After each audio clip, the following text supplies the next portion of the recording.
Awesome. So unless someone stops me, I'll get started. My name's Elon Regenbaum. Um, and always I will admit it's a little bit surreal being getting to follow up with Rob Grummet, having had the opportunity to learn under him 15 years ago when I was a student in Eretz. But um, for I think everyone on the call knows who I am, but either way, I will. Oh, apparently, there's also Facebook Live. Um, but my name's Ilan Regenbaum. I went to Eretz Tzvi 2009, went to YU, and been living in Israel for the last 10 years. And um, I'm obsessed with technology. And today I'm going to talk a little bit about the interface between old and new, between technology and halacha, because this whole concept, having somebody who works in startups and the investment world, we're always looking for the new thing, yet Judaism and halacha is inherently old, and the interface between the two is something that really fascinates me, and I always think about this connection. But it's on so many different levels, because what am I talking about? It could be lab grown meat on and how we deal with that. Is it harav? Is it kosher? Is it ever minachai? Electric cars on Shabbat? Are we? Is it an issue of tchum if it's a fully autonomous car? There's just so many questions as new technologies arise. How do we deal with them? And so today, I specifically want to talk about one of those technologies, admittedly, though, an older one. I'm talking about electricity on Shabbat. And the electricity, and especially the way we use it, it enables so many things. But I think there are a lot of preconceptions about the way we think about electricity on Shabbat. And I kind of want to give a little bit of an overview and newer sources about this. I will premise all of that by saying I'm not a Rav. I'm not a posek. And if you're, my goal here is to give sources, but also get people thinking, because the as these technologies come up, if we don't ever think about how we deal with them as new challenges come up, then we're forgetting the whole, in my opinion, what the core idea of halacha. Because the word halacha, one of the shoresh of halacha is holech, to move, to move forward. Halacha is ever changing, and we need to change with it, within the halachic system, I will add. And in the same way, I have the schut of learning with Rab Evner. All these years later, once a week, we give a chavruta in Sfat Emet. But I was discussing with him this concept of just providing sources on something that people could perhaps just shop for the most makel opinion and the most lenient opinion. And he presented me with a new way of thinking of the famous story of Hillel before I get into the actual meat of this year. That when the famous story of Hillel, that the potential convert comes to Hillel and Shammai and says to him, teach me the whole Torah on one foot. And Shammai throws him out, versus Hillel basically says to him, well, okay, what is old Torah, kol Torah kula? It is to treat others well, to not do hateful things to others. Everything else is commentary. And to which he then says, Zeal the Gumar, go out and learn. You need, in order to really understand all of Torah, the starting point is going out and learn.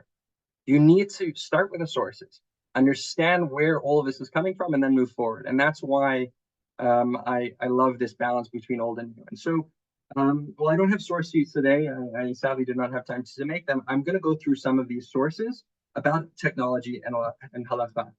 Um, the first one, which I would open to a question to the audience, I'm not sure if people are able to answer, but the question I'll ask with when it comes to electricity and Shabbat, why don't we use it?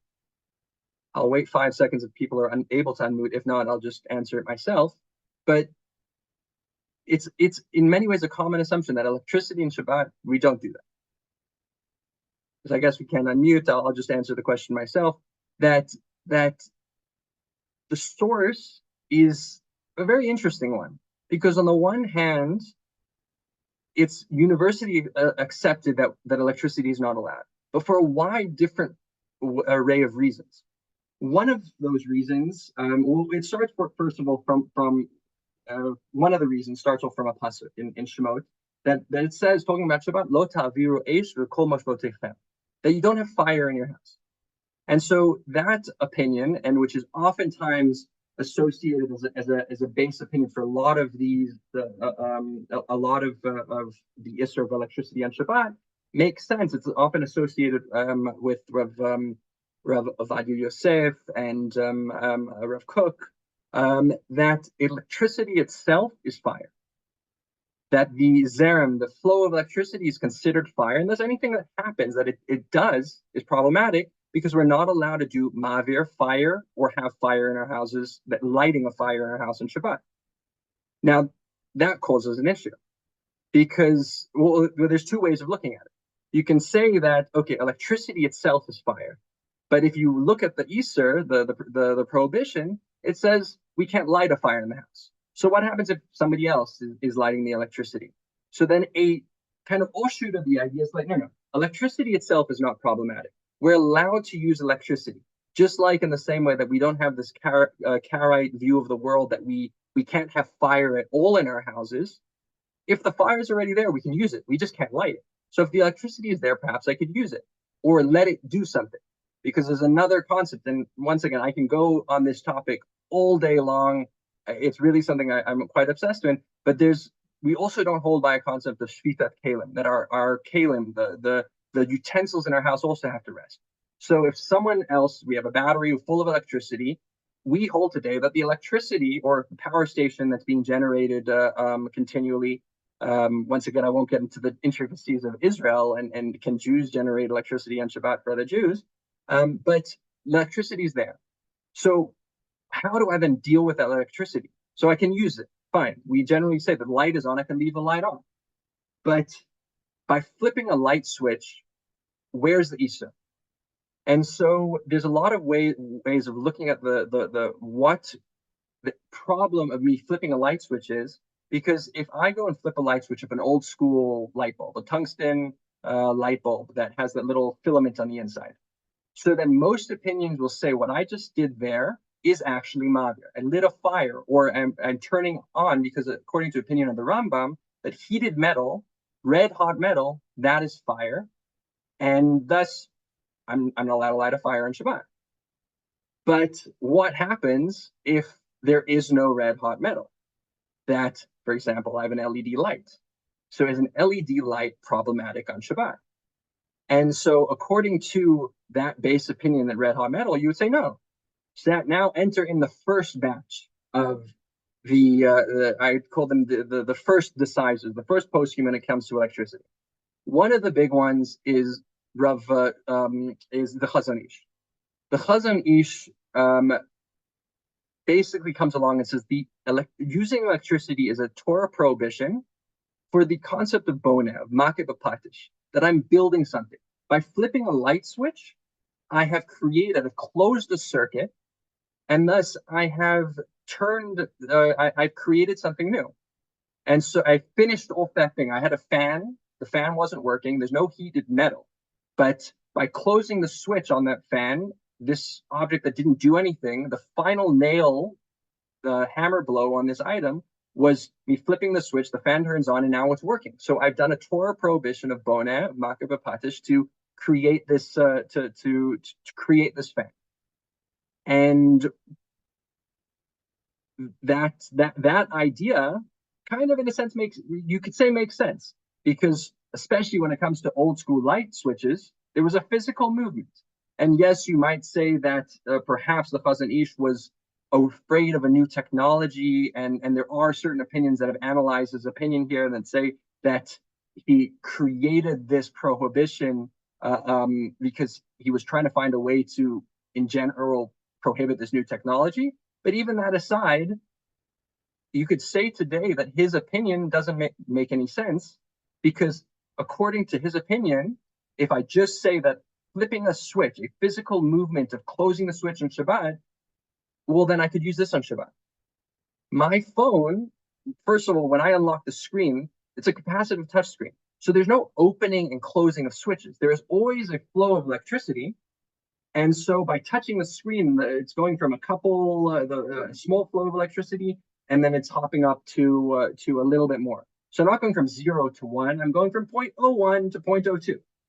And so I'm not creating anything. I'm not closing a circuit. There's no hot metal. So what is the Easter here? And so there's another opinion of the Beit Yitzchak. Rav Shmelkis took an idea of a concept of molid.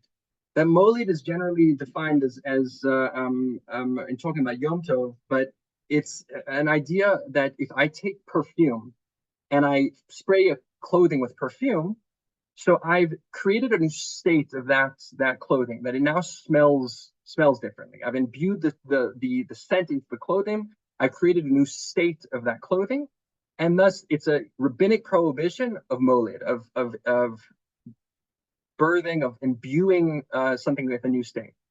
And so if I go from 0 to 1, meaning that something is not, it's a fan. We'll stick with that example. The fan is off and I go to on. Now I went from the fan being a paperweight to now the fan being a fan. But and that would be an issue with molid, because I went from 0 to 1. The fan did nothing and now it does something. But what happens if the fan is already on and it has one of those modulating switches that I already know exactly how the modulating switch goes, that goes from fast to slow? That when I turn that switch, it's just allowing more electricity into the system, same as my phone. And so in that situation, I'm modulating a current. I'm not creating a new current. It's not molid. And so what's wrong with using the fan on Shabbat? And so with this principle, and this is oftentimes the associated in certain ways, it's a little bit unclear, and I won't go into all of the questions about Reb Shlomo Zalman Auerbach, but that is often associated with him, and it is the founding halachic principle of the Tzomet Institute, which is based out of Alon Shvut, of how a lot of the devices that are used on certain army bases or by certain medical professionals, that there's keyboards that have been created or magnetic card keys that operate on the idea of molid, that there's always a base current, and that sometimes in hospitals there's switches that that operate on a mixture of Brahma, but also some of them operate on the concept of a modulating current. And so I'm not making new electricity. I'm using existing electricity, and I'm just modulating the current. And so if I were to then work the fan on Shabbat, we generally say we only do it in cases of tzorech, of a great need, of a pikuach nefesh, to minimize the usage of breaking Shabbat. So we don't say, oh, you could do anything that's molid.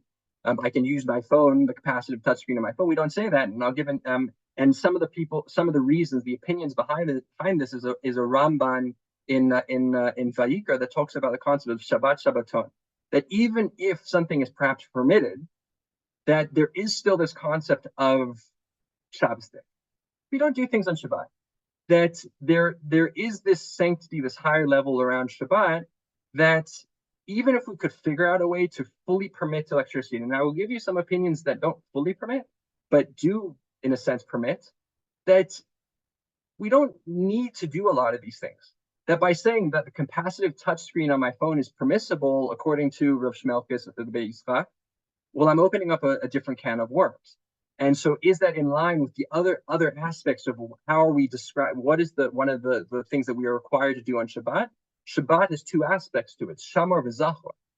That the shamar is often associated with the hard halacha. I cannot, the iser, the lota says, do not light a fire, lota viro h. While the zachor is associated with the asets, that Shabbat is meant to be relaxing, that Shabbat menucha, and you're meant to enjoy the day. And so based on the idea of what the Ramban is saying, that even though something might perhaps be allowed in Shabbat, it's not Shabbos day, we don't do that. And so that could partially relate to this rabbinic prohibition associated with Beit Yitzchak. And that, but while sticking on this idea, how do we then start to think about other prohibitions? Because imagine, and I'll say more, why does this matter? Because today, fine, I leave the lights on, especially if my wife is listening and perhaps any of my other family might be on this call. They know that I have a smart home server. When people stay at our house and we're not here, they have to message me and figure out how to use the all the different switches and connecting to the smart speakers. And my house is not user friendly. I admit that. I'm working on making it more user friendly, but it's not user friendly. Not everyone should have to have a touchscreen dashboard in their house or a smartphone app to control everything, but that's the case in my house. But that allows me to set the ACs, the lights, everything, and it's really quite convenient. And so Shabbat is actually quite relaxing because I don't have to worry about this stuff. But where might it make an issue? And so there was a famous case, it was probably already 10 years ago, of a couple in New York who sued their neighbors who had a light, a motion sensing light. And so, yes, there's a lot that there was no way this family could leave their house without triggering the light. And there's many poskim who say, well, it's a dover shein in the coven, or you have no intention of doing it. You don't need the light. And so even though you know it's going to happen, that it's Psik Resha, but you have no benefit from it, that you can still walk in front of the light. But what happens if we get to a world, and already this is the case with most hotels, where there's certain situations where I have no way around certain technology. That in Israel, I go to a hotel on Shabbat, and I say, oh, please, could I have a Shabbat key? And they have an old school key, and I can open the door there. But I've experienced this multiple situations and all over the world where the only way into your room is with an electric card key. And so now we're in a situation. Well, how do I know if the key, the mechanics of the key? Can I rely on Rosh Melkis? Is this Isser Deraita, the Rabbanan? Does it mean I can't travel? And I can give so many more examples, but like electricity gets more and technology gets more and more complicated. What happens if we're in a world where the only way in, we're living in Star Trek, and you could take this ad infinitum, ad absurdum. But even today, so now let's stick with the hotel idea. So the first time this happened to me, I was in Shanghai, China, 10 years ago, trying to explain to a guy who hardly speaks English that on Shabbat, I don't have a key. I don't have my ID on me. I need him to come up and open the room for me. And then when he asked me for an ID, I like weirdly hold up my wallet or show him where my ID is so that he could see this is actually my room. But do I need that? And so there's a lot of older opinions that I would bring up and continue to develop this idea. I do as in the final 10 minutes want to talk about some of the newer opinions when it comes to electricity and Shabbat. And the segue works perfectly towards Rabinovich itself. It was the Rosh Yeshiva of Birkat Moshe of the Hesder Yeshiva in Ma'ale Adumim. And he talks about the idea based off a tshuva of one of his students, Rav Reef, about using a hotel card key on Shabbat. That most of the hotel card keys today are RFID. And they rely on the fact that and the tshuva that is the two tshuvas that are written by the student and also by Rav Rabinovich are very scientific and engineering focused as well. But basically, besides going and explaining all the engineering behind it, he basically goes to say that you're allowed lichatchila to whatever hotel you're staying at, so long as there is an eruv and all those other things, but to take the card key and to open up your door. That there's no issue of me doing that. I don't have to try and get somebody else to open the door. I don't need to do it with a shinoi in a backhanded manner. I don't have to only stay at hotels that have card keys. That it is no issue with using that key. Why? So he starts to develop this new idea called uvdin. Well, it's not a new idea, but he's repurposing an idea called uvdin dechul. That it's the concept of what is a Shabbosdik activity. That why is there a difference between me using one of those mechanical keypads that many Jewish households have, one of that many of the households have? What's the difference between that and another way of the card key of opening the door? I'm opening the door. The act of opening a door is not problematic on Shabbat. It's not a weekday activity. I need to get into my house. I open the door.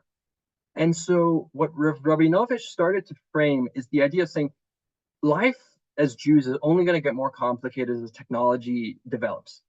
And already it's the case with hotels. And so he gave the specific case for the card key But he says if the end use, that the outcome of what I'm doing is not a weekday activity. So for example, I'm not doing something that does a mavir, that's lighting a fire. I'm not doing something that is not Shabbosdik. I'm not turning on the TV, which unto itself there's lots of questions about that. But that I'm not doing a malacha, but I'm opening the door. It's not a weekday activity. I'm not doing a malacha. I'm just using electricity. He says that's okay. And in theory, you could expand that. I'm not saying he did expand.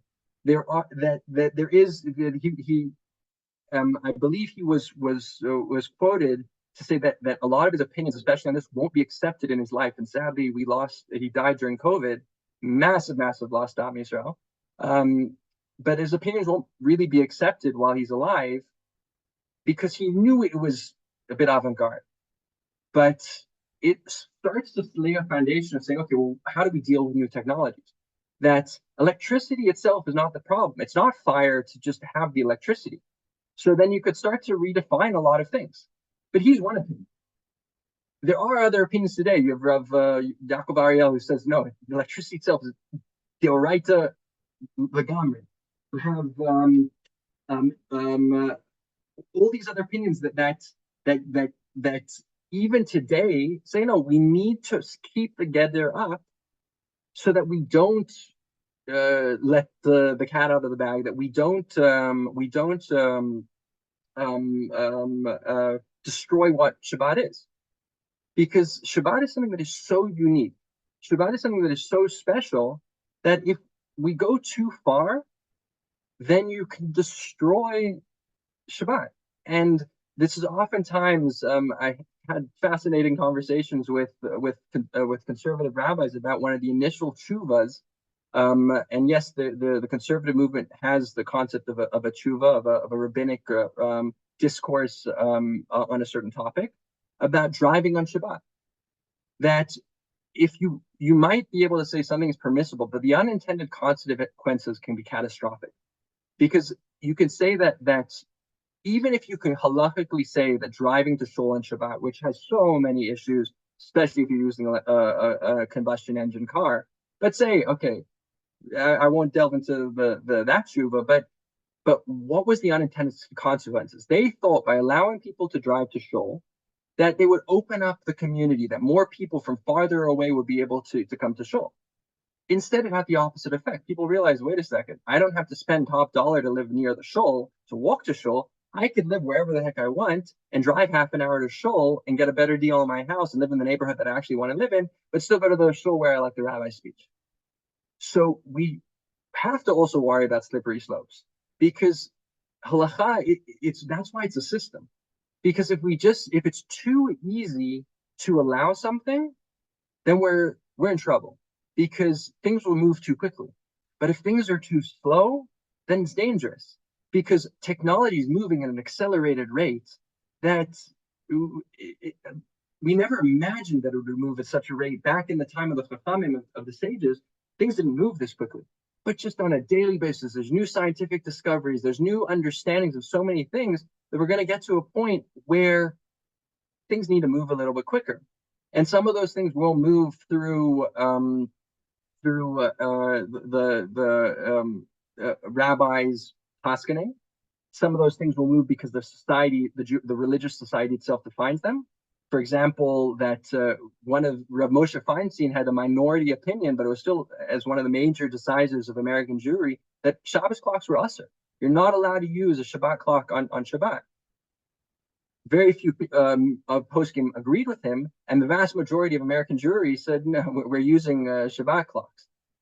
But making a halachic decision is not just about looking at doing a meta-halachic analysis and also understanding the science and how it all works, but it's also trying to think of what is the can of worms that I could open by doing it this way.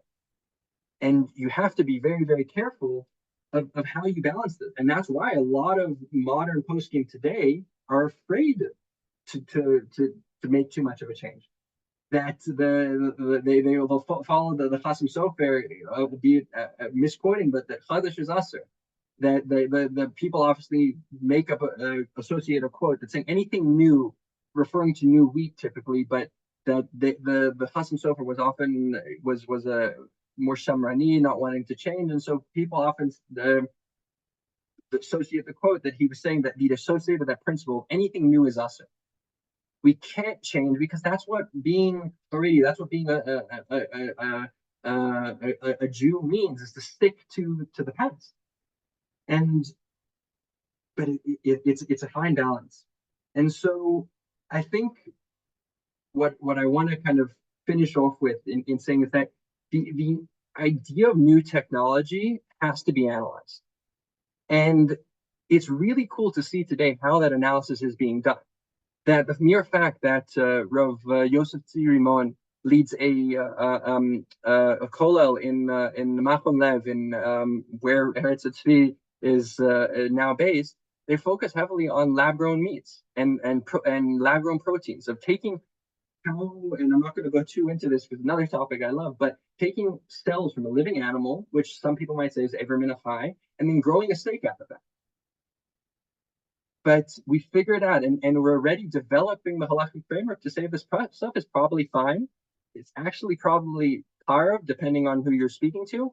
But does that mean if I take pig cells, I'm not answering this question, but if I take pig cells and grow some bacon, is that kosher? But we have to figure out how to deal with it, and the systems are dealing with it. And it's very, very cool to see. And so the point that I'll finish off with very quickly, to finish off with Shabbat, to once again quote another Rebbe of Eretz Sussman, who also has an amazing topic that goes much more into each individual sources. I was focusing more on the meta idea of new and old. But he says the concept of Shabbat as a concept, what came up when in Breshit, the world was created in 7 days and Hashem rested. The concept of rest has existed from the beginning of time. Only 2,400 years later in Shmot did we start to define what Shabbat is on a halachic level. And so you have to balance these two of rest, but the system of making sure we're able to rest and move forward in time and with halacha. And it's this fine balance of keeping Judaism close to what it should be, but also to move forward and be a modern Orthodox Jew. So hopefully that was an interesting topic. I'm not, we got a minute left, so I think I'm basically right on time. And if anyone has any questions, just shoot me an email at elan@regenbaum.com and I'll talk about this for way too long. Thank you very much.